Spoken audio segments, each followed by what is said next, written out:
ഒരിക്കൽ ഒരു വലിയ കൂട്ടം തനിക്കെതിരെ നിൽക്കുമ്പം ഒരു മനുഷ്യ ഒറ്റയ്ക്കായപ്പം ഈ പുള്ളി മുട്ടുമടക്കി.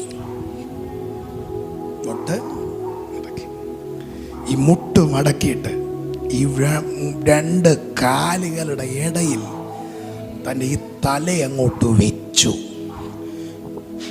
ഇപ്പം മനസ്സിലായി കാണും ഈ പുള്ളിയുടെ പേരെന്താന്ന്. ഇതാരാന്ന്? ഏലിയാവ്. കർമ്മേലിൻ്റെ മുകളിൽ ഏലിയാവ് ഈ ഒരു ഇരിപ്പിരിക്കുമ്പം ചുറ്റും നിൽക്കുന്ന എല്ലാവരും പറഞ്ഞു കാണും, ഇവൻ മുട്ടുമടക്കി, ഇവൻ പരാജയപ്പെട്ടു. നീ ഒത്തിരി മുട്ടുമടക്കിയപ്പം, പ്രാർത്ഥിക്കുന്ന നീ ഒത്തിരി മുട്ടുമടക്കിയപ്പോ എല്ലാരും പറഞ്ഞു നീ പരാജയപ്പെട്ടെന്ന്. എല്ലാരും പറഞ്ഞു ഇനി നീ ഇല്ലെന്ന്. ഇദ്ദേഹത്തിന്റെ ഇപ്പോഴത്തെ ഇരിപ്പെന്ന് പറയുന്നത് ഗ്രൗണ്ട് ലെവലിലാണ്. എല്ലാരും വിചാരിച്ചു അദ്ദേഹം പരാജയപ്പെട്ടെന്ന്. മുട്ടുമടക്കി ഇവൻ തല ഉയർത്തി, ഒന്നാം വട്ടം ഉയർത്തി,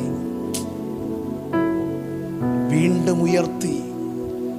ഇതാ വേദപുസ്തകം എഴുതിയിരിക്കുന്നു, ഈ മനുഷ്യൻ അടുത്തത് തല ഉയർത്തുമ്പോ ഇവൻ കേൾക്കുന്ന കേൾവീതാ അങ്ങ് കടലിൽ മേളിൽ, ആ സമുദ്രത്തിന്റെ മേളിൽ മനുഷ്യന്റെ കൈപ്പത്തി പോലൊരു മേഘം,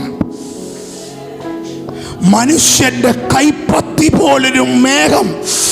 നീ മുട്ടുമടക്കിയപ്പോ എല്ലാരും പറഞ്ഞു നീ പരാജയപ്പെട്ടു, നീ തീർന്നു, നീ ഇനി ഇല്ല.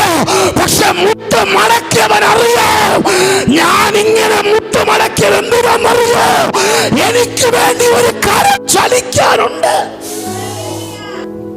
നിന്റെ ഭവനത്തിൽ, നിന്റെ ആലയത്തിൽ, നിന്റെ ദേശത്തിൽ, നീ ആയിരിക്കുന്ന ഏതെങ്കിലും മേഖലകളിൽ നീ ഒത്തിരി ദൈവസനെ മുട്ടുമടക്കിയിട്ടുണ്ടെങ്കിൽ എല്ലാവരും പറയും നീ തീർന്നെന്ന്. പക്ഷെ മുട്ടുമടക്കി നിനക്കറിയാം, ഞാൻ മുട്ടുമടക്കിയത് എനിക്ക് വേണ്ടി ഒരു കരത്തെ ചലിപ്പിക്കാനാ. അത് സംഭവിക്കാൻ പോകുന്നു, അതിന്ന് സംഭവിക്കാൻ പോകുന്നു. ഒരു കരം നിനക്ക് വേണ്ടി ചലിക്കാൻ പോകുന്നു. ഇത് മുട്ടുമടക്കിയവൻ അറിയാം, ഇത് മനുഷ്യന്റെ കൈയല്ല. ഈ മുട്ടുമടക്കിയവൻ അറിയാം, ഇത് ദൈവത്തിന്റെ കൈയാണ്. അതുകൊണ്ട് അവൻ ഉറക്കെ വിളിച്ചു പറഞ്ഞു, വലിയൊരു മഴയുടെ മുഴക്കമുണ്ട്.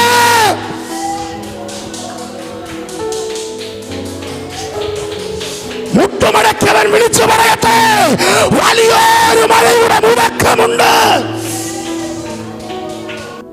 മുട്ടുമടക്കിയിടത്ത് നിന്റെ പ്രാർത്ഥനയുടെ മറുപടിയുടെ മുഴക്കം നിന്റെ ചെവികളിൽ കേൾക്കും. ഞാൻ ആവർത്തിച്ചു പറയുന്നു, നീ എവിടെ മുട്ടുമടക്കിയോ,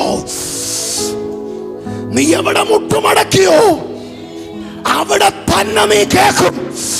നിനക്ക് വേണ്ടി ഒരു കരം പൊങ്ങിയിട്ടുണ്ട്, നിനക്ക് വേണ്ടി ഒരു മുഴക്കം.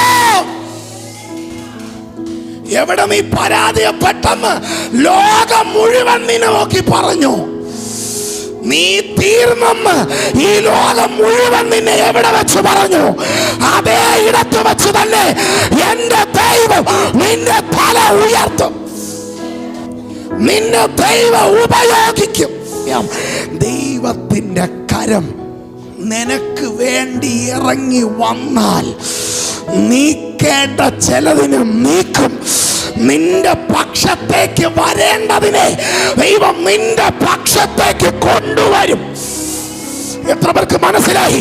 നിനക്ക് വേണ്ടി മുഴങ്കാൽ മടക്കിയവന് വേണ്ടി ദൈവത്തിന്റെ കരം, ദൈവത്തിന്റെ കരം ചലിക്കാൻ തുടങ്ങിയാൽ നിനക്ക് എതിരെ നിന്നവർ നിനക്ക് അനുകൂലമായി, നിനക്ക് നിനക്കെതിരെ സംസാരിച്ചില്ലേ? നിനക്ക് വിരോധമായി നിന്നില്ലേ?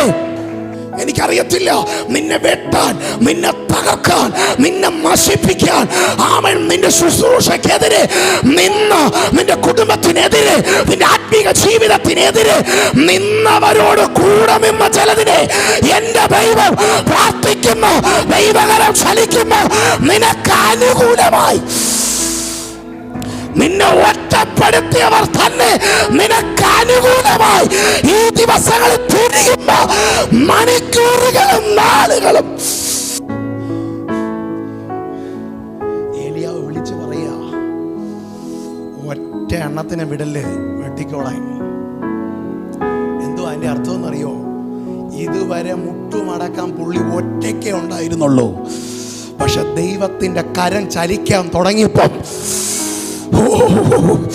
സ്വർഗം തനിക്ക് വേണ്ടി തുറന്നപ്പോ കാര്യങ്ങൾ തിരിഞ്ഞു.